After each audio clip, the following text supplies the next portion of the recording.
তত্ত্বাবধায়ক সরকার ব্যবস্থা বাতিলের রায় পুনর্বিবেচনা চেয়ে 4 আবেদনের আংশিক শুনানি শেষ হয়েছে।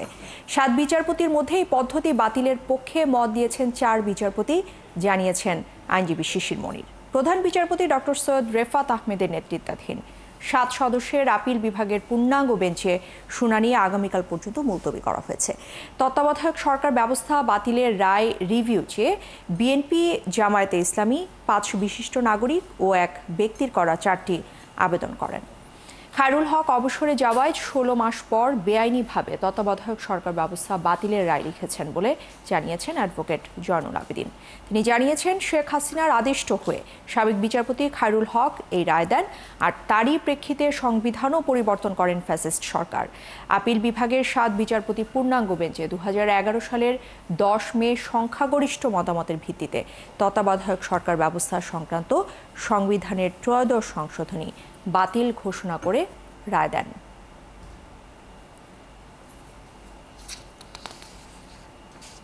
অবাধ, সুষ্ঠু, নিরপেক্ষ নির্বাচন অনুষ্ঠানের সবচাইতে বড় হাতিয়ার হলো নন পার্টি কেয়ারটেকার গভর্নমেন্ট, নির্দলীয় নিরপেক্ষ তত্ত্বাবধায়ক সরকার।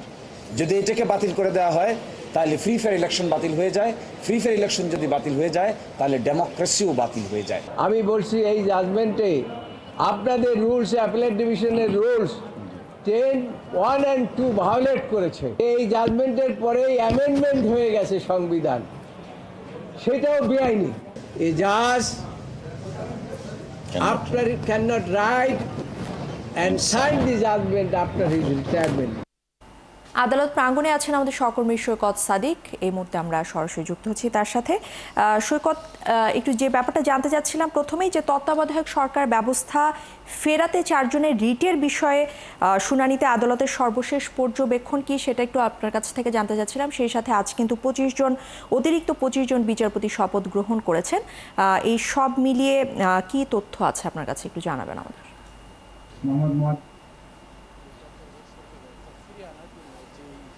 রিভিউ পিটিশনটি করা হয়েছে, এখানে কয়েকটি পক্ষ করেছে, বিএনপি করেছে, জামায়াত ইসলাম করেছে, সুজন মানে সুশাসনের জন্য নাগরিক সুজন সম্পাদক করেছেন, এছাড়া আরও কয়েকজন মিলে যেই করেছেন। গত বৃহস্পতিবার কিন্তু এইটা শুনানির জন্য আজকে দিন ধার্য করেন প্রধান বিচারপতি সৈয়দ রেফাত আহমেদ নেতৃত্বাধীন 7 সদস্যের আপিল বিভাগ।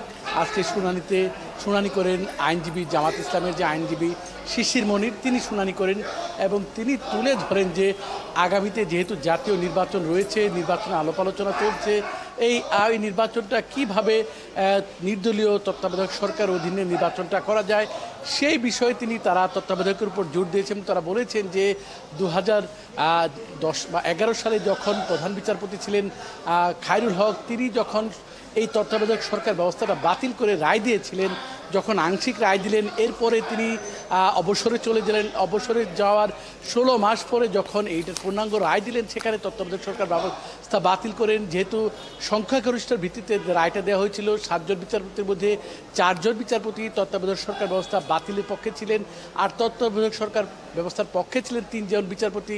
আইনজীবীরা যখন গণমাধ্যমের সাথে কথা বলেন, তারা বললেন যে 4 জন বিচারপতি তারা তত্ত্বাবধায়ক সরকারের বাতিলে ছিলেন, তারা কিন্তু পরবর্তীতে এই আদালতে প্রধান বিচারপতি হয়েছিলেন।